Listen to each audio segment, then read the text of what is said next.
Apple has just held its first event for 2022, releasing its first set of products for the year. So for today, let's get into some of these new things: the Mac Studio, the Studio Display, and let's talk about Apple's focus on creative professionals.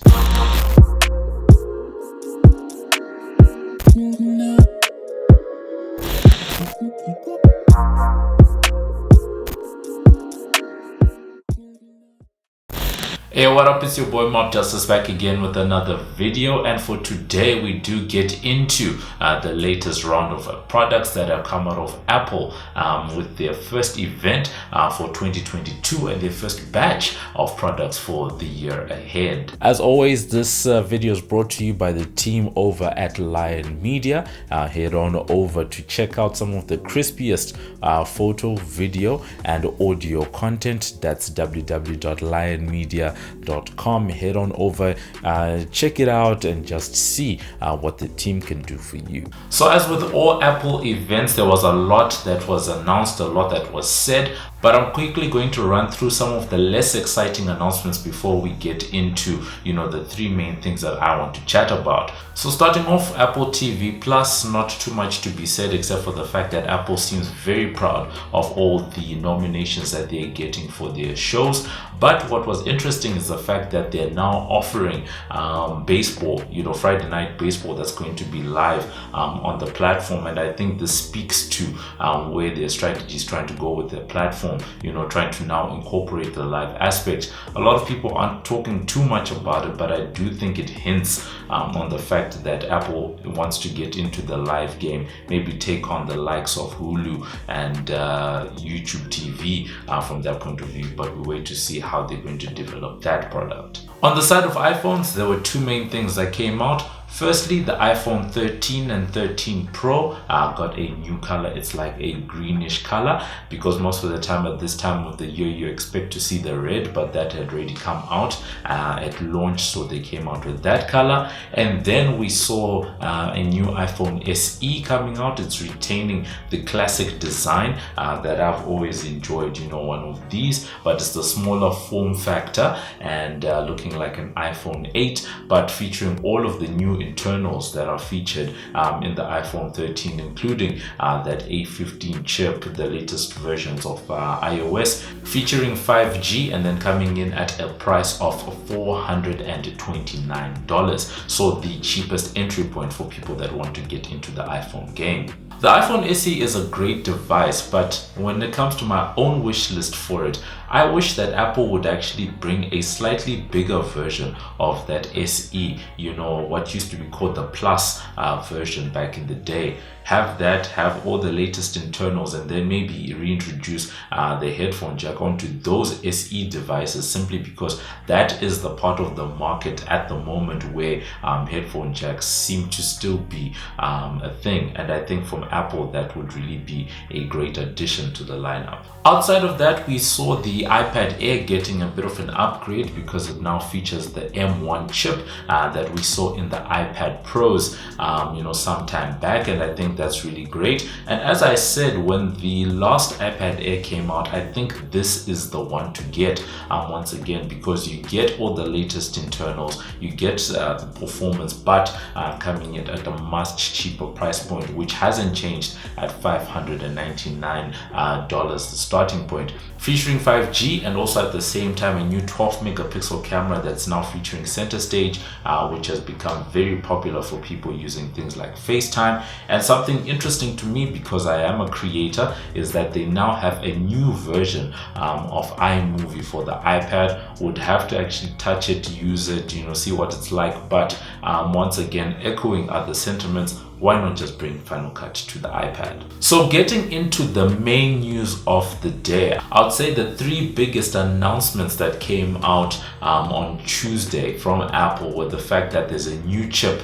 that's part of the lineup. They're calling it the M1 Ultra, and they're saying that this is likely going to be the last of the M1 chips because we've had the M1, we've got the M1 Pro, the M1 Max, and now the M1 Ultra, which is basically two M1 Max chips fused together in a process that Apple calls ultra fusion, them just putting their names on everything that they make. The chip looks like it's going to be a beast, featuring as much as 128 gigabytes of unified memory, a 20-core CPU, and a 64-core GPU. So really exciting to see how all of that is going to integrate in the world of Mac. We saw a couple of testimonials from software developers, the likes of Adobe, but I think the real world tests are going to just show us how much of a beast this is going to be. And whilst the M1 Ultra is very exciting, it's what the M1 Ultra is going to be running in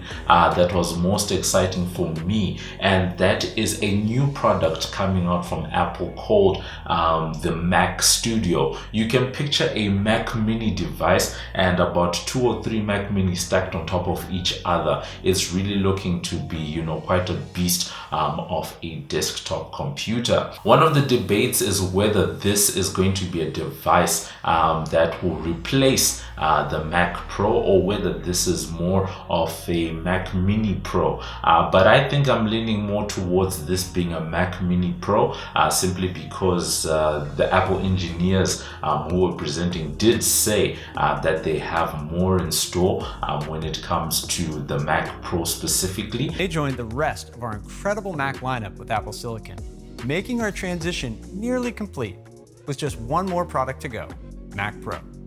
That is for another day.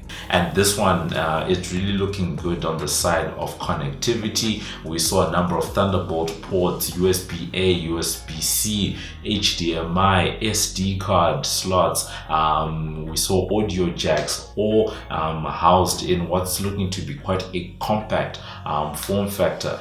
It kind of reminds one, especially the circular design on the bottom, it kind of reminds one of the old Mac Pro, the one that people used to call the trash can because it was a circular one. The heat dissipating design that they have there.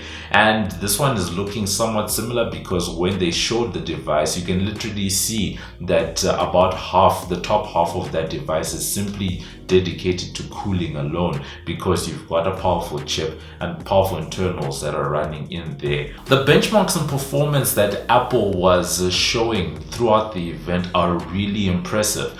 We saw them showing the fact that you can connect up to 4 Pro Display XDRs plus a 4K TV all at the same time, and then at the same time you can also have 18 streams of 4K ProRes 422 footage running all at the same time, which is ridiculous. I think I've done some tests previously, running about 12 streams of 4K footage on some of the gaming laptops that we've had, in-house. But imagine 8K footage in 18 streams. I think as a creator, I was really, quite excited to see, how all of that is actually going to translate. And that's likely going to be well optimized on the Apple side, things like Final Cut, but I'm very interested to see how that will then translate to other programs, DaVinci Resolve, and more importantly for someone like me, the Adobe Suite, and specifically Adobe Premiere Pro. As expected, this package is not cheap at all. We have a starting price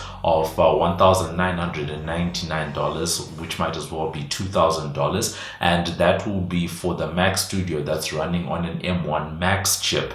But if you wanted that ultra performance, that M1 Ultra, that will be starting at $4,000, which is literally double the price. To view all of the great content and work that you'll be doing on this machine, Apple has introduced something that they're calling, the Studio Display, which is basically a slimmed down and toned down version of their Pro Display XDR, sort of mixed with their iMac that came out last year. You can literally see that it's like if the two of them, sort of came together and were fused. It's got the option for that infamous stand that really costs a lot of money, but it's looking like it's going to be, very nice display, integrating very well with all Macs across the range. It comes in at 27 inches and also features a number of USB and Thunderbolt ports, for that connectivity for people that want to have those clean setups. Apple's also promising great sound, and if their MacBooks are anything to go by, then that's likely going to be the case. A new mic array, and also the same 12 megapixel camera that we spoke about earlier on the iPad coming over to this side, and it's all going to be used with FaceTime, all of the center stage stuff that we are speaking about.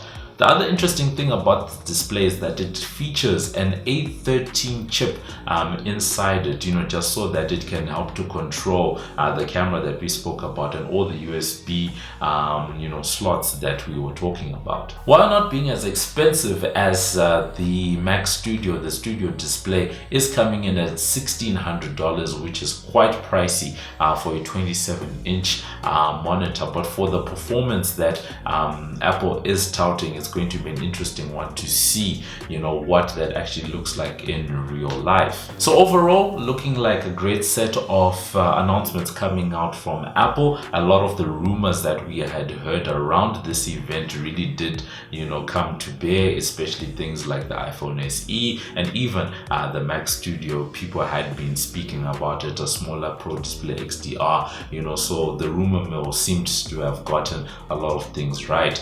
I'm particularly excited for that Mac Studio. Like I said, I could see myself running a system like that, very well, because the performance, the package, it really looks like it could be, quite a beast for creators. And I think that was another overarching sense that came out throughout the presentation, this focus on creators and creative professionals. We mentioned it when the M1 Max started coming out, that there seemed to be this focus on creatives, focus on pros, and Apple seems to really be paying attention and at least showing that that's something that they care about. But two things before we go. Firstly, getting your hands on this entire system is not going to be cheap at all. If someone was to get, let's say, the base Mac Studio and the new display, that's easily $3,500 before we even go anywhere else, and you'd have to get your own mouse, your own trackpad, that type of thing to have the whole system running. So it's looking like it's going to be quite an investment. What's interesting is if someone was to spec out a Mac Studio versus the new MacBook Pros that were released at the end of last year, that would be an interesting tussle to see what type of price to performance type of value people will be able to get out of that. And then on a last note, it's just a bit of a light one, but I'm glad to see that Apple is including more detailed graphics and graphs for the comparisons that they're making compared to the vague things that we used to see back in the day. I was looking at a couple of the graphs that they ran through the presentation, and at least on the x-axis and on the y-axis, we're actually seeing actual comparisons that they're making, actual units that's there. We encourage Apple to continue doing it like that. So that's been it for this edition. This marks 80 episodes of the series. Thank you to everyone who's been supporting us and has joined us as part of the community along the way. We really appreciate it. As more and more of these product announcements come out, we will be there to cover more of the business models, more of the product announcements, and also at the same time getting into more of the tutorials as well. So then make sure you are subscribed so that you don't miss any of that action. So you can let us know what you think of this latest crop of products that have come out from Apple. Is there something that you want to get, or do you think you're going to skip this round of announcements? You can let us know what you think in the comments, and I'll catch you guys in the next video. Hey, this is Baby G, and you're watching the MobbJustice channel. Follow us on Twitter, Instagram, and Facebook. Live it, love it, like it. This is the MobbJustice TV.